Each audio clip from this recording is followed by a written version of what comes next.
السلام علیکم و رحمت الله و برکاته. علیکم السلام. تماشاگران محترم و هموطنان عزیز و از جمله برادران مبارز، و علیکم السلام و رحمت الله. امیدوار هستم که همگی صحت و سلامت باشین. خب خدا را شکر که در همین موضوعی که ما صحبت کردن میخواستم آخری صحبت ها را آمد به همین موضوع پیوست شد. خب نگاه کنین، واقعا همون خیلی که شما ذکر کردین برادر سهراب، مردم ما متاسفانه همین خیلی مردم شدگی هستن که وقتی که مثلا آتش در خانه همسایه میبینن در بگیم که دلفروی اچی کباب. بله. اما وقتی که در خانه خودشون میشه آتش، همین یک تاجیکستانی کوچک تقسیم بعد نمیدونم 100 میشه یا که 1000 میشه. هر یک منطقه گویا که یک ملتی علاهیده است یا اینکه یک سرزمین علاهیده است، یک دولت علاهیده است. گویا این خیلی نیست که ما همه متحد باشیم، در زیر پرچم وحدت ملی باشیم. این خیلی نیست. خب من میخوام یک کمتر بی پرده صحبت بکنم در همین موضوع. یک چند وقت چید توجه میکنم بسیار از طرف حرکت خودمون و از دیگر بگیم که فعالان سیاسی هم همین آخر وقتا در موضوع همون حادثه هایی که در بدخشان گذشت صحبت سر صداها بلند است. بسیار خوب است این که ما از حقوق بگیم هر یک هموطن دفاع بکنیم، صحبت بکنیم، نشان بدیم کدام طرف گناهگار است، کی کارا را انجام میده، کی همین کارا را بگیم تشکیل میکنه، همین جنایت ها را کی به این جنایت ها دست میزنه. اما بسیار خوب میشید که در برابر این مردم تاجیکستان، اکی این مردم ما دیگر خیلی مردم نیستن که مثلا بگوی که آی نه خیلی مشکلی است، همشون دنبال همون مشکلی بشن. باید در برابر این گپا را گفتن بگوی که ای مردم بیاین همه کسا یک جایه بشیم، توجه بکنیم به همین جای درد.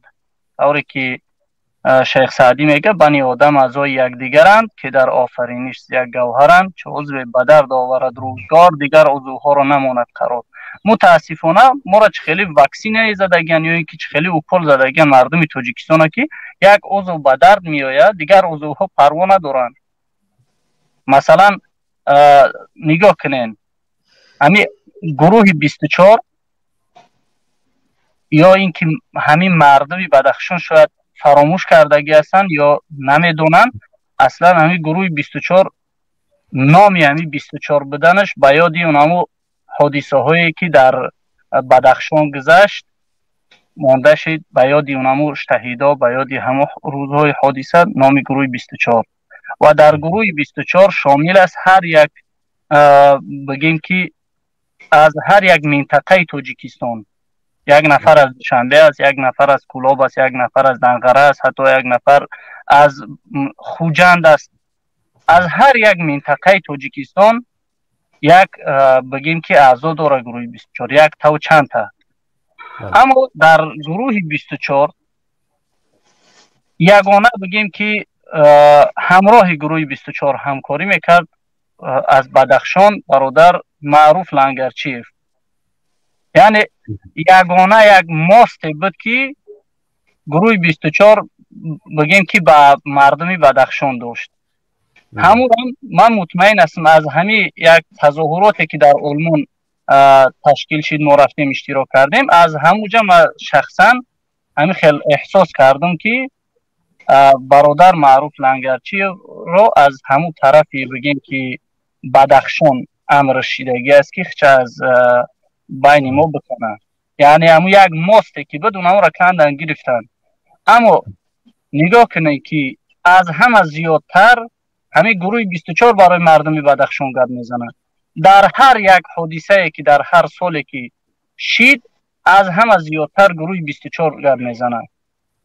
خب بیاین توجه میکنیم به حادثه هایی که در تاریخ اینمی کوتاهی که گذشت، مانند اونمو گلبدین، خیلی که هم گلبدین از زدن کشتن، اون همو خیلی یک تکسیست به نام شمس‌الدین بود، اگر فراموش نکرده باشیم. خطا نکنم مقاله هم به نام شمس‌الدین 25 ساله برآمدگی بود. در دوشنبه تاکسی میدوند از همو تاکسی های ازیا اکسپرس. در بری کدوم بچه خری کلانی میآید، اینم جوانی 25 ساله، از طرف سیگنال میتید، جنجالشون میشه، میان از خونهشون بعدی کار میبردارن، میبرنش، میزنن، میکشن. بعد مادرش رفت در پشتی عدل مرده را دادنش، گفتن خاله دو دوبای نک خدا را شکر بگو که بچت حرام نمد. یاد داره نه همین چیز همتون برادر؟ بله.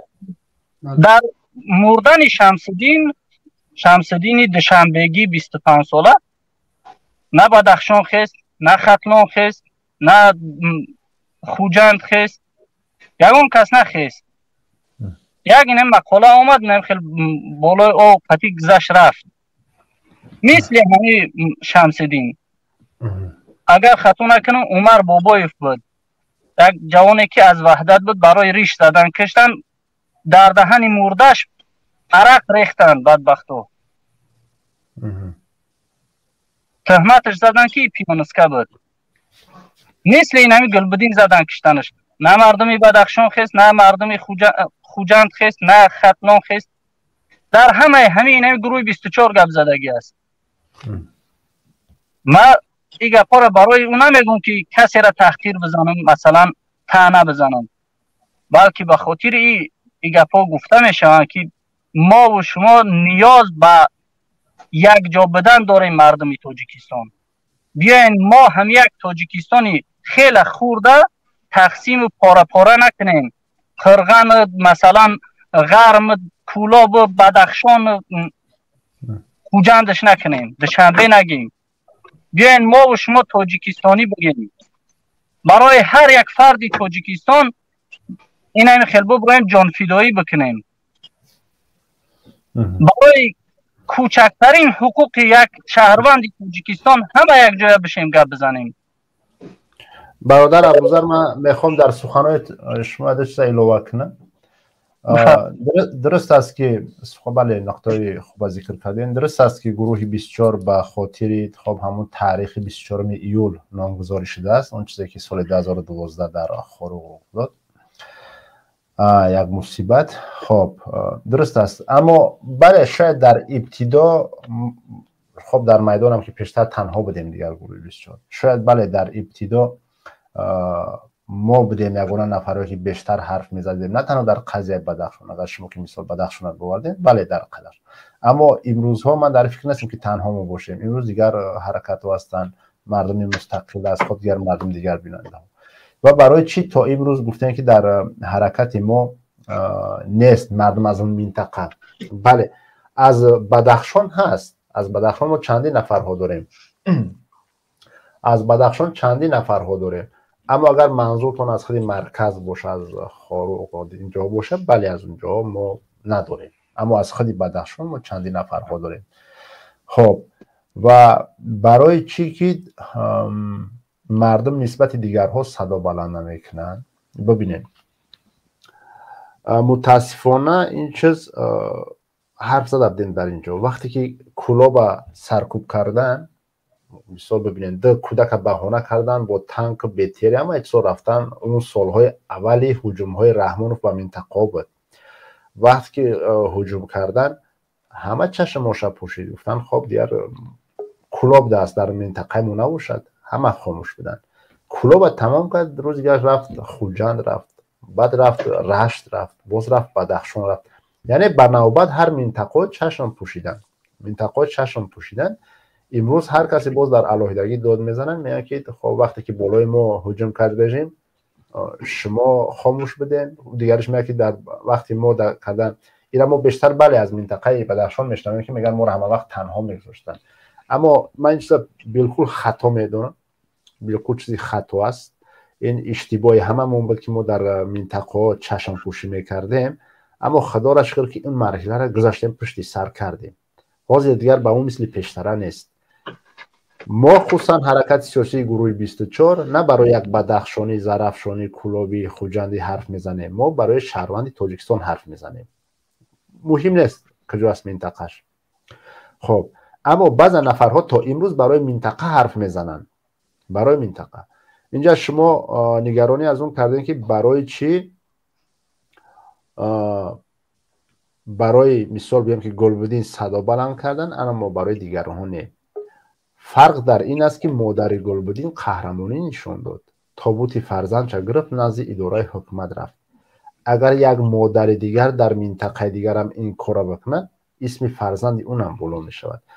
حتی نام گلبدین نام یک چند نفرهای دیگر را تیره کرد که نامهای خودی همونا را نمیگیرن. مثال ما میدونیم که در بدخشان همین ماه نوامبر، دکبر نه تنها خب زندیات گلبدین از به قتل رسونده شد، در اون میدان باز دو نفر دیگر را به قتل رسوندن. اما نام اونها را نمیگیرن، نام اونها زیر نام گلبدین تیره شد.